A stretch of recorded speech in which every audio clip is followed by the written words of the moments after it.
rural Afghanistan into 4 main categories, and we started with gains and losses. So one is that Afghan refugees returning home, which is the main contributor for the entire movie.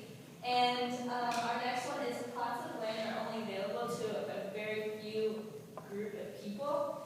And it can be considered both a gain and a loss, because the small group of people that are actually gaining the land and the loss to the majority of the population who are not getting their land.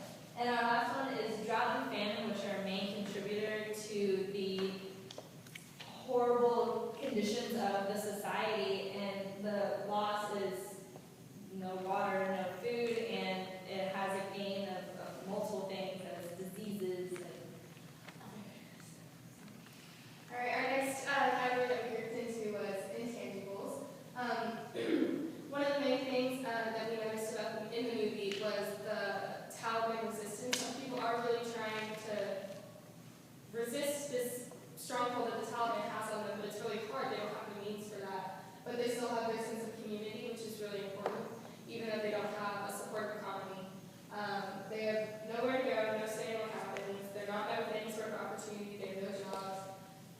And it seems like a new beginning for the Taliban to the people. It seems like they're never going to get out of it. Like they're just gaining more and more strength. And that's some really important intangibles that are really affecting their hope and their determination to make a change. And then our next group was tangibles, which is basically anything that can be seen or done.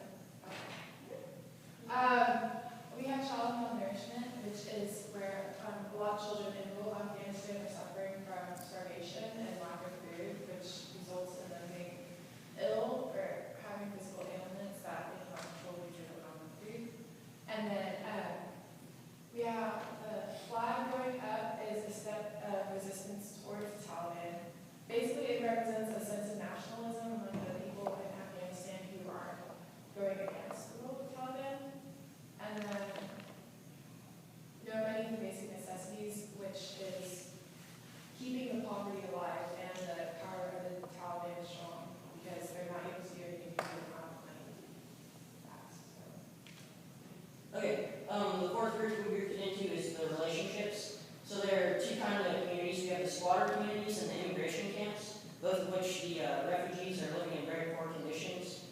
But the relationship is that